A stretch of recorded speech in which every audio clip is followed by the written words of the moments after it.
It would be a big win, financially to take home another $1 million, but I think even more important than that would be what it does for my brand, for me as CSURAM88 across the daily fantasy industry. I think that that's something I've worked really hard for over the past 3-4 years, and being able to build that brand even further would be great.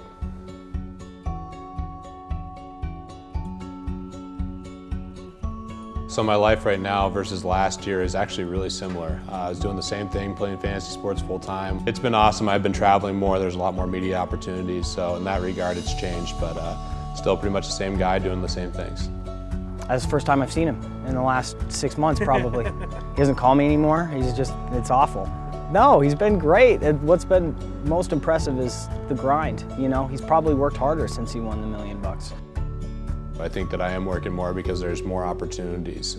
So I'm trying to tackle as many of those as I can, and certainly there's more stuff outside of playing daily fantasy that's taking up my time. I get pictures of, hey, I just saw you in a magazine, or I saw you on a subway. That's exciting and that's a lot of fun, and certainly I'm relishing it now. This is my time to shine, I guess, and it's definitely been a fun ride.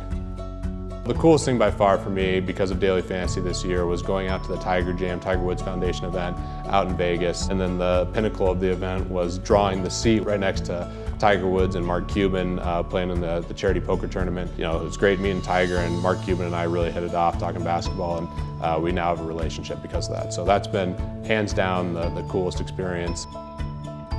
Golf has been my biggest passion over the last year and a half. I really got into it last year. Started off as a terrible golfer. I was a complete embarrassment, and I've worked really hard to at least get competent. When we first started golfing 5 years ago, which really brought us together, I kick his ass every time. And now he takes my money. So he doesn't like to be beat in anything. It translates to daily fantasy, it translates to golf. Even when I'm playing horse with him, it doesn't matter. He definitely always wants to win.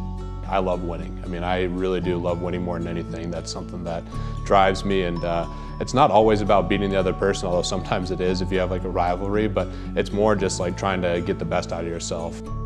I'm hyper aware of guys in the industry, and it's definitely something that's pushing me to get better and better, and there's so many great players in the industry now. So I'm definitely keeping tabs, seeing how they're doing in certain tournaments, and while it's fun to see them there, I oftentimes think, hey, I wish I was there, and it pushes me to get better.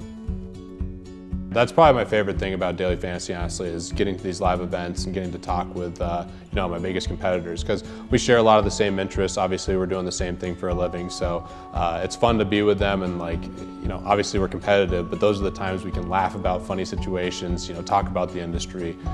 Those are just the best times. So many elite players have multiple seats. Some of the best players already have 5. I know some of the guys have told me, like Jay Rayner, who I think is probably the favorite going into this thing with 5 seats. He took second last year.